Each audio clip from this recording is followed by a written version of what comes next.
Well, hello, good people. Mark Holmes here, and as always, I want to say thank you all for watching, commenting, subscribing, and being part of the Jobu Sports Report. Without you guys, as well as you ladies, you know that this literally does not work. Hope everybody's having a great day.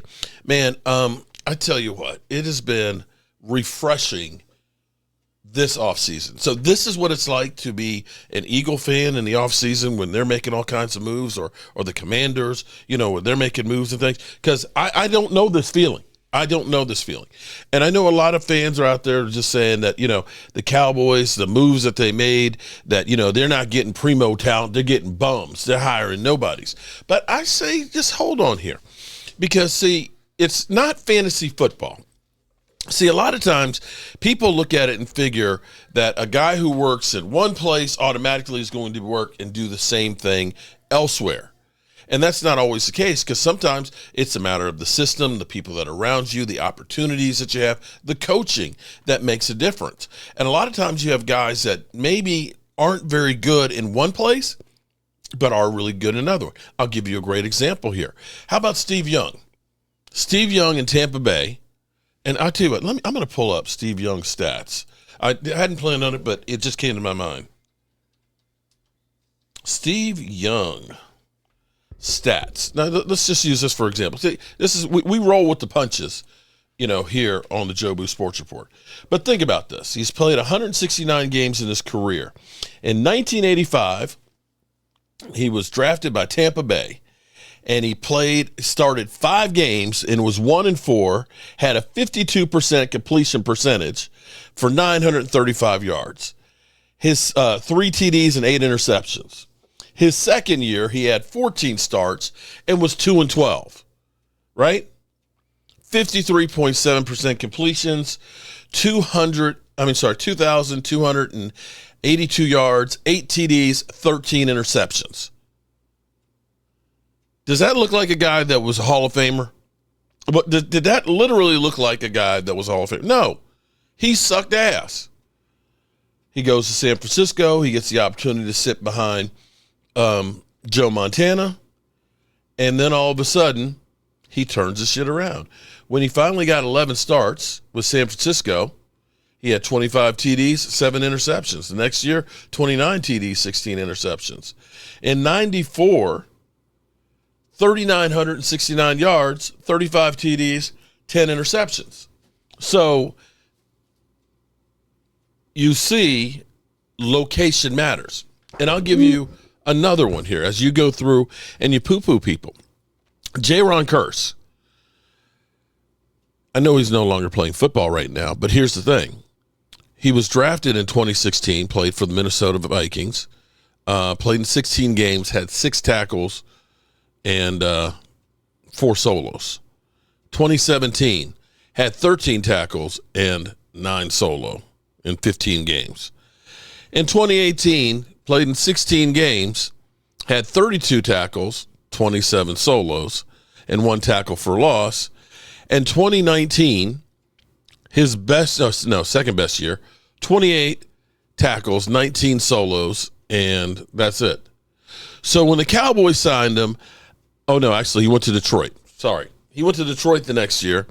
He had a great season, 59 tackles, 41 solos, right?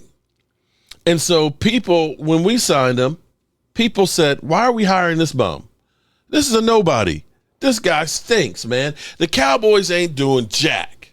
Well, it's amazing because he almost doubled his production with the Cowboys. 101 tackles, 67 solos. And even the next 2 years, which were down years comparison, 77 and 55 and 72 and 48. The best 3 years of his career were with the Cowboys, and he was actually pretty good. So that was one of those signings that were dirt cheap that fell under the radar. So here's where we have one of those type signings here now. Kaiir Elam. Kaiir Elam, who was a first-round draft pick by Buffalo in 22, and did not play up to what they thought. In fact, let me look up his stats. Let's get his stats.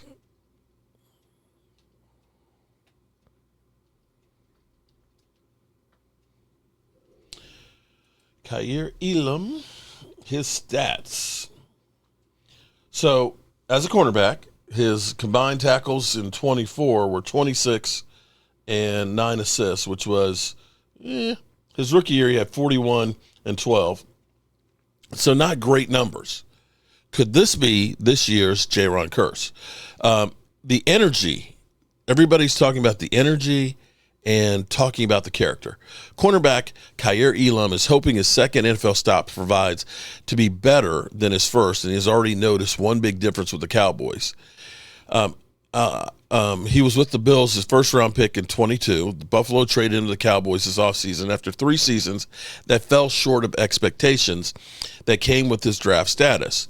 Those same expectations aren't in place with the Cowboys, and Elam said the environment around his new team has invigorated him as he works towards better results. I feel like the energy here is something I've never been part of, Elam said via the website. I love enthusiasm, and I also would love to just say the energy from the coaching staff. They actually make you feel like they care, and that's something that's very exciting. He said the enthusiasm made it easier to transition because a lot of people were willing to help and set a goal to increase consistency for himself as he works to show that he has still the bright future ahead of him in the NFL. Now, here's the funny thing. Here is a 180-degree change. Now, of course, when you change teams, you want to become, you want to assimilate and become part of the team, okay? You want to look good. You want to impress, say, hey, I love it here. You're not going to go through here and say, man, I really miss being in Buffalo. And, But I remember Cole Beasley, when he went to Buffalo, he talked about the difference of being in Buffalo where it wasn't the 3-ring circus, that it was all about football. And probably because it's Buffalo. Sorry, Buffalo, I've been there. You got Niagara Falls, and you go across to Canada to the casinos and things. I mean, now granted, that was about 12 years ago. Maybe things have changed.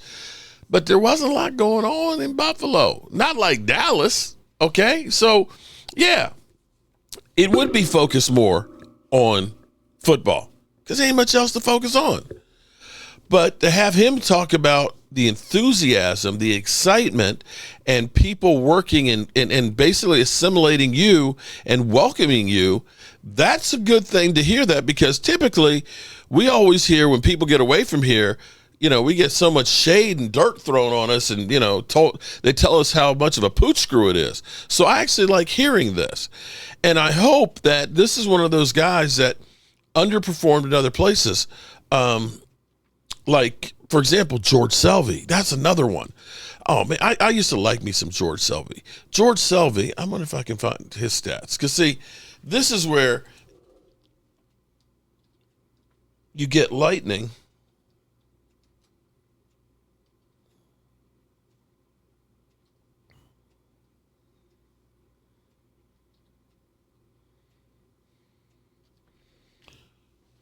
I misspelled it. George Selvey. I can't remember how to spell his damn name.